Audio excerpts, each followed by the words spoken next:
Okay, I'll make this very quick since you heard a lot of my voice. But why don't we make this a little bit engaging? And I would say you guys are the survivors, people who stay post 1 o'clock, and they still can listen, and they still can be at a place like this. I would say you are warriors. So because of that, why don't we make this a little bit more engaging and interactive? Yeah. How many of you created content or produced content today? How many people? Okay, how good was that piece of content?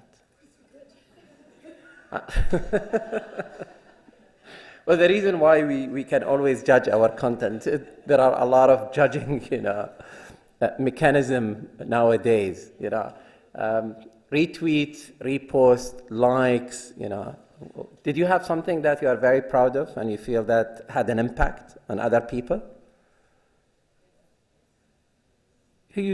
Well, I shouldn't ask this. Who uses WhatsApp here? Wow, almost everyone. Okay. And this is a question to everyone. How many WhatsApp users uses or downloads the application on daily basis? And I'm talking about new users. Make a guess.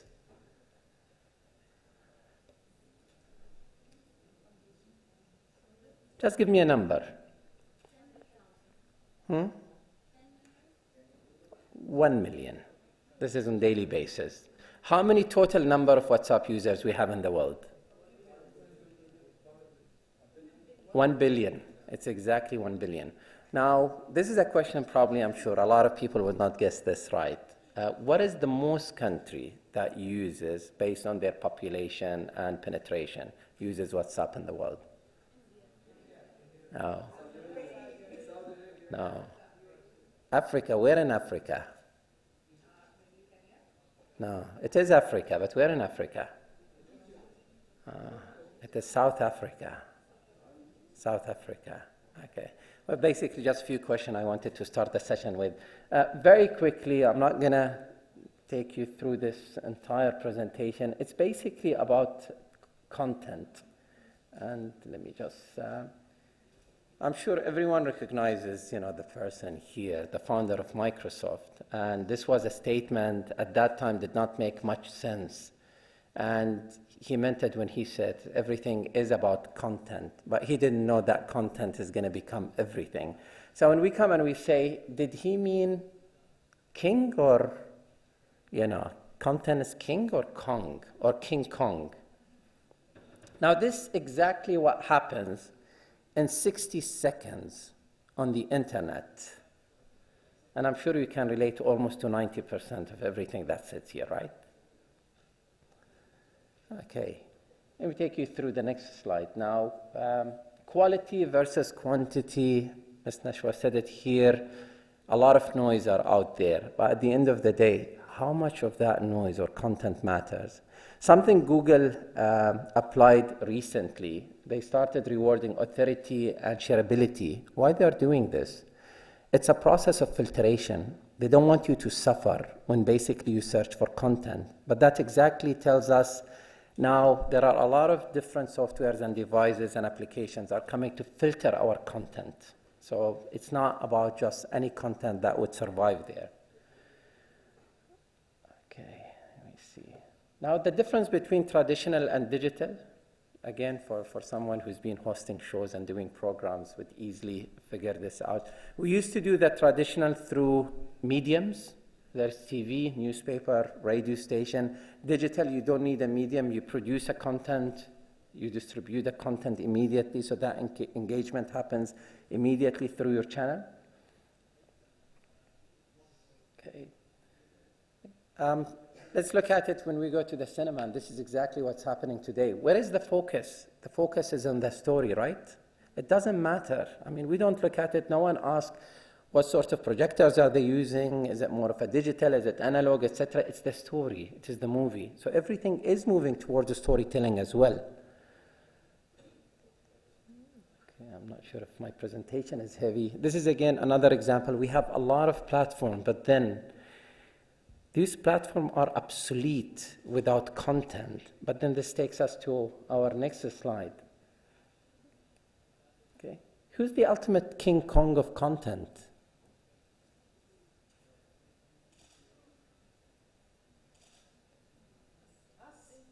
It's us. It's absolutely, it's people. We are the CEO of content. Today, without us, nothing would survive. Does Facebook own any content? Not even a single content, but they gave us a platform, they facilitate, they come up with new ways of communication so we can use it more. So what are we doing? And this is exactly what's happening with TV stations and radio stations. So now who are the programmers? We are the programmers. What happens? We create content. We start thinking about content. A lot of us start writing. A lot of kids today, they have the power of creating programs that probably in the past, a programming head on a TV station would be someone who would come and he's the main focus and nothing would get into the grid unless he says, okay, and yes, let's go with that content. What are we doing as well? Scheduling. This, I'm sure these are all terminologies which right now being transformed into our digital life. We do schedule, we do decide. When is the last time probably you followed a TV promo? And I'm not talking about sport here, sport's something different. Comes and says, your favorite show is coming from 6 to 7, stay home. That would happen then. Would you really stay home? Or are you going to tell them, you know what, go to hell, keep it in your library and I'll decide when I want to watch it. You don't dictate anymore. So you dictate. No one dictates. Keep everything in the library. And I'm the king of decision. And you know what? I have that skip button if you put an ad there. I'm not going to watch it. So it's definitely, we are owning now the power of making that decision. And everyone, probably a lot of advertisers today, they are thinking innovatively how they can engage you and how they can change. And the 7 seconds in YouTube has become more of a please. I want it to be inspiring enough so you don't skip the ad. And what else are we doing here? Okay, I'm not going to click twice just to make sure. Okay, marketing. This is again what you do when you are on TV, radio, newspaper. You market your content. So this is exactly what we're doing, whether you do it organically or through paid. And then, of course, distribution. So this is exactly the cycle we lived on the traditional media, now is basically coming in the hands of almost everyone. And then, of course, we advertise as well. Now, critique, it used to be in the past, let's take it to a research company, let them come back to us with, meeting people, 700 to 800 people face to face, and we don't know if that's accurate or not. But today, people are out there to judge it easily. Okay, let's look at this and show you. This slide will show you how fast the transformation is taking place. This survey took place just to see how people are consuming news on different platforms. Just see what the situation used to be like 2 years ago and how it transformed very fast in just 2 years.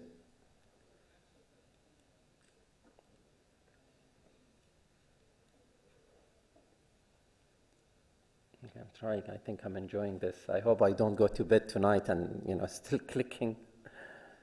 Okay. Okay.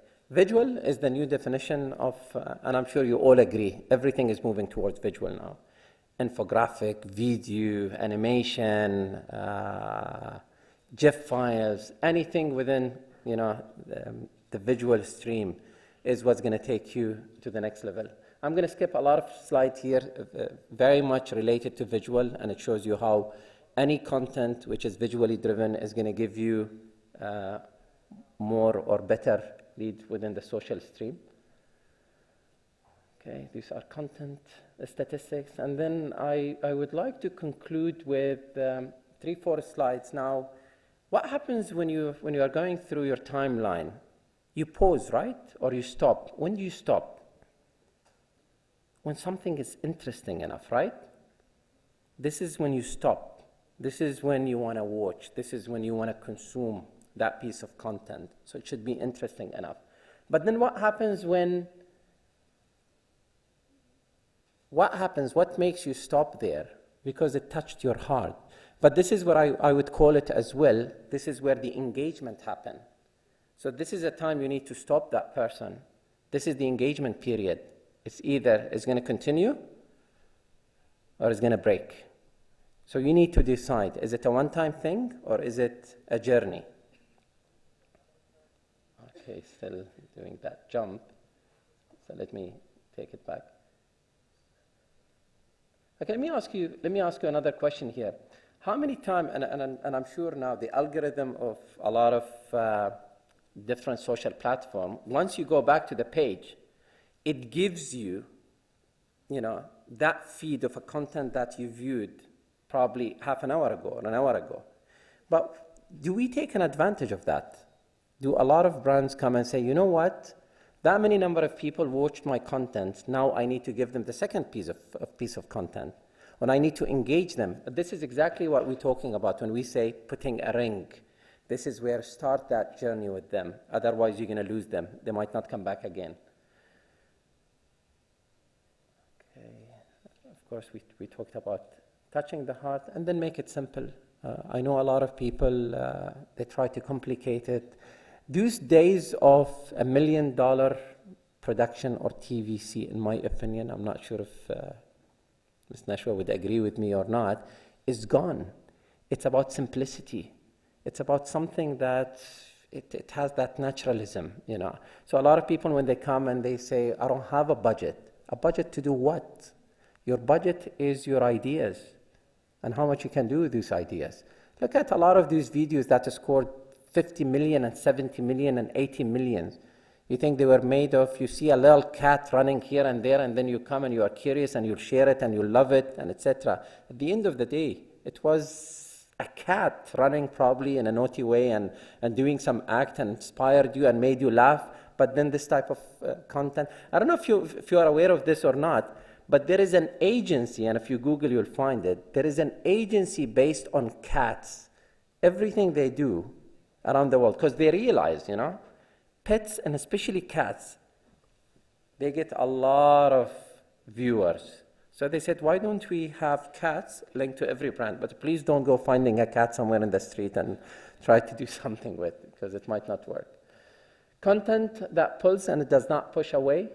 And of course, content that provokes action. Otherwise, you cannot justify it. And then it's going to be just a content that made it very far, but you did not take any advantage of. And probably this takes us to the end of my presentation. Thank you so much for listening. Thank you.